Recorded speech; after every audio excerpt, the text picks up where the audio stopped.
2 दिवस अगोदर रात्री 12 वाजता मला पंकजा पालवेचे एक कार्यकर्त्याचा कॉल आला आणि मला शिवीगाळ केली आणि मला जीवे मारण्याची धमकी दिली आणि म्हणत होता की तू असं व्हिडिओ बनवू नका पंकजाताईबद्दल.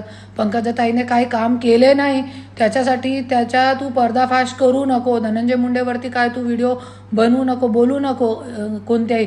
आणि तू काय केली आहे आजपर्यंत, तू बीडमध्ये राहताना तू काय केली आहे, तूनी संपदा मुंडेला न्याय दिला का, तू गोरी गर्जेला न्याय दिला का, असं मला म्हणत होता.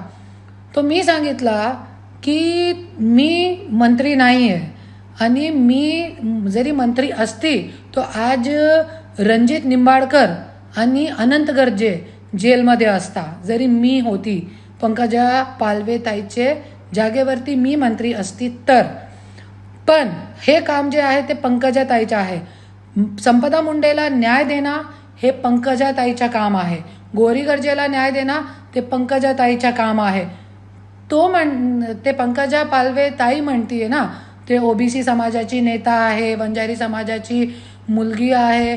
ते वंजारी समाजाची महिलांना न्याय देणं त्यांचा फर्ज आहे आणि वंजारी समाजाच्या लोकांनी त्यांना निवडून दिलेलं आहे.